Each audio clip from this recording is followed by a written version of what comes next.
আমাকে কথা বলতেই হবে ইনশাআল্লাহ, কারণ আগামীতে আবার আপনাদের সাথে দেখা হবে কিনা আমি জানি না। কথা বলতেই হবে। বসেন, কেউ দাঁড়িয়ে থাকবেন না। আমি দেখতে পাচ্ছি বাংলাদেশের ভাগ্য আকাশে উত্তর গগনে কালো মেঘ জমা হয়েছে, ঝড়ের পূর্বাভাস লক্ষ্য করছি। যদি মোকাবেলা করতে না পারেন সক্ষমভাবে, এমন অন্ধকার গাঢ় কালো অমাবস্যার রাত আসতে পারে যার সুবে সাদেক হওয়া অসম্ভব। সুতরাং আপনারা কি কাপুরুষের মতো কাফের মুশরিকদের গোলামি করে মরতে চান? বিড়ালের মতো 500 বছর বেঁচে থাকার কোনো লাভ নাই। সিংহের মতো 1 ঘন্টা বাঁচতে চাই। সুপ্রিয় দর্শক, গভীর দুঃখের সাথে জানাতে হচ্ছে যে বর্তমান আওয়ামী সরকার অন্যায়ভাবে আমাদের প্রাণপ্রিয় আল্লামা সাঈদীর কণ্ঠ রোধ করার জন্য তার বিরুদ্ধে মিথ্যা অভিযোগ এনে ফাঁসির রায় কার্যকর করতে যাচ্ছে। বিচার ব্যবস্থাকে কুলুষিত করে অযোগ্য দলীয় লোক নিয়োগের মাধ্যমে এমন একটি ট্রাইব্যুনাল গঠন করা হয়েছে যার স্বচ্ছতা ও নিরপেক্ষতা নিয়ে বাংলাদেশের বিশিষ্টজন ছাড়াও বিশ্বের বহু দেশের প্রধান এবং মানবাধিকার সংগঠন প্রশ্ন তুলেছেন। কোর্টের উপর নির্মূল কমিটির ভূত চেপে আছে। নির্মূল কমিটির ভূতকে তাড়িয়ে দিয়ে তাদেরকে একটি প্রফেশনাল দৃষ্টিতে কাজটা করতে হবে। ওই সঠিক লোকটাকে খুঁজে বের করতে হবে। সেখানে অন্য কোনো দৃষ্টিভঙ্গি থেকে দেখলে হবে না। আপনাকে দেখতে হবে আমি যেই জন্য তাদেরকে নিয়োগ দিচ্ছি সেই কাজটা করার যোগ্য তারা কিনা। তাদের অন্য কোনো অ্যান্টিসিডেন্ট যদি দেখেন তাহলে কিন্তু হবে না। অন্য কোনো বিবেচনায় যদি এখানে তাদের নিয়োগ দেন তাহলে কিন্তু বিচার বিঘ্নিত হবে, আমরা হতাশ হব। আমার কাছে কখনোই মনে হয়নি, আমি একদম 3 বছর আগের থেকে বলে আসছি, আমার কাছে কখনোই মনে হয় নাই যে এই সরকার যুদ্ধাপরাধীদের বিচার করার বিষয়ে খুব বেশি আন্তরিক, এটা আমার মনে হয় নাই। আমার কাছে মনে হয়েছে যে তাদের একটা আধা আন্তরিকতা আছে এবং তারা এটাকে পলিটিক্যালি ইউজ করা যায় নাকি ওই চিন্তাটাও তাদের মাথার মধ্যে আছে, দুটাই আছে আর কি। এবং সাঈদী সম্পর্কে যে অভিযোগটা করা হয় যে 71-এ উনি হিন্দুদেরকে মুসলমান করেছেন, এটা কি উনি 71-এ করেছেন? এটা আমি যেটা জানি ওনার বিভিন্ন ওয়াজের কারণে অনেকে ধর্মান্তরিত হয়ে মুসলমান হয়েছে। এটা যদি অপরাধ থেকে বিচার করেন, কিন্তু এটা 71-এ উনি কতটা করেছে এবং এই প্রমাণ যে বিবরণগুলো আসে, যে সাক্ষীদেরকে নিয়ে আসা হয়, সাক্ষীদের সম্পর্কে পত্রিকা যখন পড়ি, একজন সাক্ষী ছিল চুরির মামলার আসামি, একজন সাক্ষী চলছে আওয়ামী লীগের লোক, একজন সাক্ষীকে এই টাকা দেওয়া হয়েছে। আমি পত্রপত্রিকা বিবরণ পড়ে বলছি, বিকজ আমি ট্রাইব্যুনালে প্রতিদিন বসে থাকি না। আবার সাঈদীর পক্ষে যারা সাক্ষী তাদেরকে হ্যারাস করা হচ্ছে, এগুলি পত্রপত্রিকায় পড়ি, এটার বিরুদ্ধে আদালতকে কোনো পদক্ষেপ নিতে দেখি না। তো ধরেন এই বিবরণগুলো সত্যি, নাহলে তো আদালত কন্টেম্প করতো, যেটা নুরুল কবিরকে আদালত করেছে আর কি। তো এগুলি পরে কিছুটা সন্দেহ বলেছি, অবশ্যই কিছুটা সন্দেহ আছে। আপনারা যুদ্ধাপরাধীদের বিচার করবার জন্য এই ট্রায়াল করেন নাই, এই কমিশন করেন নাই। আপনারা এখান থেকে ফায়দা লুটবার জন্য, আগামী নির্বাচনী বৈতরণী পার হবার জন্য আপনারা এরকম করেছেন। আরেকজন হাতমন্ত্রী বানিয়েছেন, আইনেরও জানে কিনা জানি না, এত কথা বলে, কাজের চাইতে এত বেশি কথা বলে। তার আত্মীয় স্বজনরা রাজাকার আলবদর ছিল, তাকে একটা মন্ত্রী বানিয়েছেন। আপনাদের দলে থাকলেই সব মুক্তিযোদ্ধা, আর আপনাদের সঙ্গে না থাকলেই রাজাকার। ইন্টারন্যাশনাল যে ক্রাইম ট্রাইব্যুনাল যেটা করা হয়েছে বাংলাদেশে, এটা অত্যন্ত বিতর্কিত, যেহেতু জাজেস, প্রসিকিউটর, ইনভেস্টিগেটর দে আর পলিটিক্যালি অনেকেই মনে করেন যে অ্যাপয়েন্টেড। এবং আমার মনে হয় যে আমরা যতটুকু আলাপ সালাপ করে দেখছি ইন্টারন্যাশনাল অ্যারিনাতে বিভিন্ন ব্রিটিশ পলিটিশিয়ান, এমপি, এমপিস, তাদের সাথে অনেকেই মনে করেন, এবং মানবাধিকার কর্মী যারা আন্তর্জাতিকভাবে স্বীকৃত, তারা অনেকেই মনে করেন ICT is not up to the international standard. অনেক আমাদের স্বপ্নের ফসল ছিল যে বিচার বিভাগের স্বাধীনতা, যেটা আওয়ামী লীগ এবার পুরোপুরি ধ্বংস করে দিয়েছে। রাজনৈতিকভাবে শুধু বিচারপতি নিয়োগই নয়, রাজনৈতিক রায় দেওয়ার একটা কালচার তারা বিচারপতির মাধ্যম দিয়ে সাধন করেছে। Do you know what? I received a phone call only a few days ago from a leading member of the current governing party, and I asked him, is Dilwar Hussain Saeedi guilty of any crime? He said, no, we believe he is not. But in the interest of the Bangladeshi national, or in the Bangladeshi national interest, we must hang 1 or 2 people to set examples.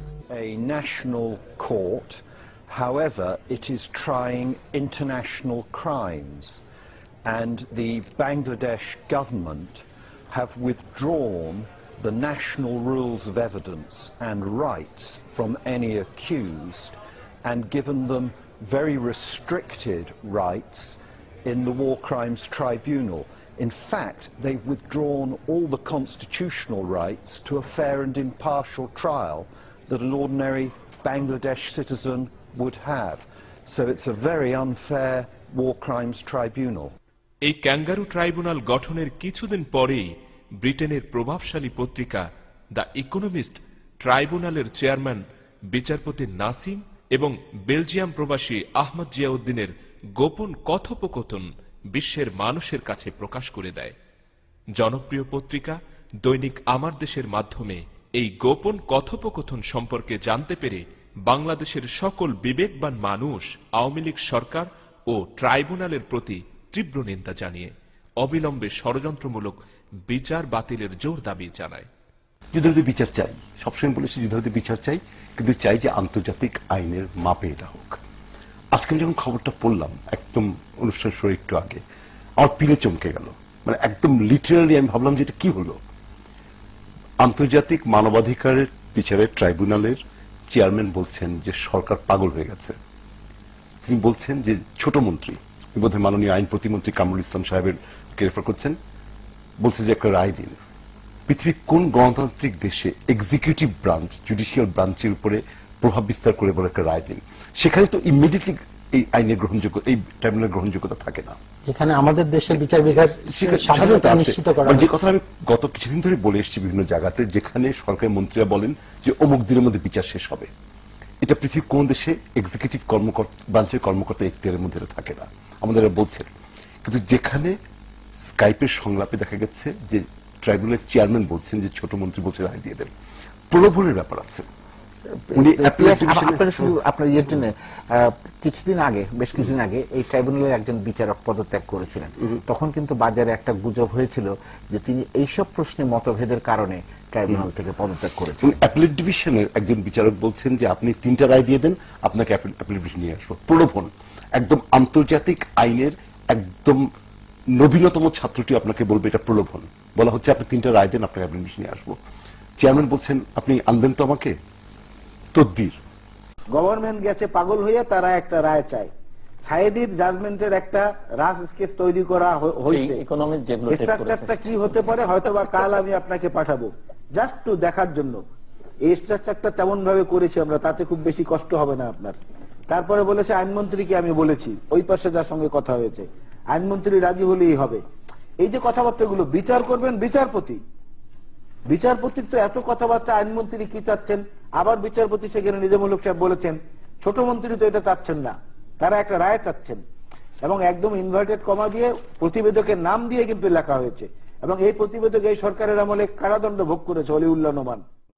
আমরা যারা যুদ্ধপরাধী বিচার চাই, আমাদের চোখের সামনে দুঃখের সঙ্গে বলতে বাধ্য হচ্ছি, মনে খুব কষ্ট নিয়ে বলছি যে আন্তর্জাতিক মানবাধিকারের বিচারের ট্রাইব্যুনালটিতে ধস নেমে গেল, উপহাসের পাত্র। সরকার এটাকে টোন ডাউন করার চেষ্টা করবে, বলবে যে ষড়যন্ত্র, যেটা বললেন। আওয়ামীপন্থী নাগরিক সমাজ, আওয়ামীপন্থী গণমাধ্যম এটাকে টোন ডাউন চেষ্টা করবে। কিন্তু এই ঘটনার পরে কোন বিবেকমান মানুষ, আপনি বলুন কোন বিবেক সম্পন্ন মানুষ যিনি বিচার বিভাগের স্বাধীনতায় বিশ্বাস করেন, যিনি নিরপেক্ষ বিচারে বিশ্বাস করেন, বলবেন যে এই ট্রাইব্যুনাল নিরপেক্ষ? এটা বলতে পারবেন না। আমি তো বুকে হাত দিয়ে বলতে পারবো না। এটা দুঃখের ব্যাপার। এটা এখন কি করবো আমরা, কি কোথায় যাবো যেটা হচ্ছে আমি জানি না আদালত অবমাননার জন্য আমাকে ঢাকা হবে কিনা। আমি যা বলছি তার পুরো দায় দায়িত্ব আমার, আপনাদের টেলিভিশন চ্যানেল আপত্তি না, চেয়ারম্যানের পদত্যাগ করা উচিত। এই ঘটনা পরে ট্রাইব্যুনাল চেয়ারের কোনো মরাল অথরিটি নেই ট্রাইব্যুনাল চেয়ারম্যান থাকার। এটা তো স্কাইপে রেকর্ড আছে, এটাকে বানিয়ে লিখেনি। আর আমি দৈনিক আমার দেশকে ধন্যবাদ দেবো যে আজকে কিন্তু বাংলাদেশের সাংবাদিকতার ইতিহাসে একটা যুগান্তকারী ঘটনা ঘটে গেল, তার সাহসটা দেখিয়েছেন।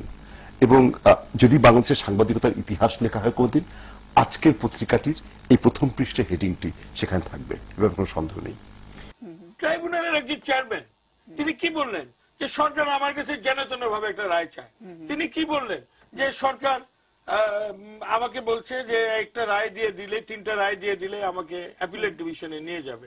সরকার অমুকের মামলাটাকে পিছিয়ে দিতে বলছে, আমি পিছিয়ে দিছি। আওয়ামী লীগের তো উচিত ছিল এই ট্রাইব্যুনালের যে চেয়ারম্যান তার বিরুদ্ধে ব্যবস্থা গ্রহণ করা। এই ট্রাইব্যুনালে মানে এই ট্রাইব্যুনাল 1 থেকে বিচারপতি নিজামুল হক নাসিম পদত্যাগ করেছেন। এই ট্রাইব্যুনালে দেলোয়ার হোসেন সাঈদীর বিরুদ্ধে যে মানবতা বিরোধী অপরাধের যে অভিযোগ ছিল তার শুনানি শেষ হয়েছে, এটা যে কোনো দিন রায়ের জন্য অপেক্ষমান ছিল। এখন আইনের নির্দেশটা কি বা আইনের ইয়েটা কি? পুরো শুনানি হবে, আবার শুনতে হবে। রায় তো আরেকজন নিয়মভাবে জায়গা আরেকজন আসলে সে তো আর রায় দিতে পারবে না। মানে পুরো শুনানি হবে, পুরো ট্রাইব্যুনালের অন্য দুই সদস্যকে ধরুন আমরা এই অ্যাপিলেট ডিভিশনে যাই, 5 জন জাজ শুনছে, জি কালকে গেলাম একজন জাজ অ্যাবসেন্ট ফর সাম রিজন, আমাদের শুনানি হয় না, একজন হয়েছে কেস, আবার সে আসলে তখন হবে। যেখানে একজন জাজ চলে গেল, 3 জন জাজে শুনেছে, একজন যে প্রেসিডেন্ট সে রিজাইন করলো, যেভাবে রিজাইন করুক, যে কারণে রিজাইন করুক, সে নেই, তার জায়গায় আর 2 জন শুনেছে, তারা রায় দিয়ে দেবে। আরেকজন তার জায়গায় এসে রফিকুল্লাহ নিজামুল্লাহর জায়গায় এসে বসলো, সে রায় দিয়ে দেবে, সম্ভব? তাই তো বলছে আমাদের ল মিনিস্টার বলছে তাই হবে, আর নতুন শোনার দরকার নেই, উনি এসে রায় দিয়ে দেবেন। অ্যাবসার্ড কথা, এগুলো তো এইটা পুরোটা আবার শুনতে হবে। হ্যাঁ পুরো শুনতে হবে।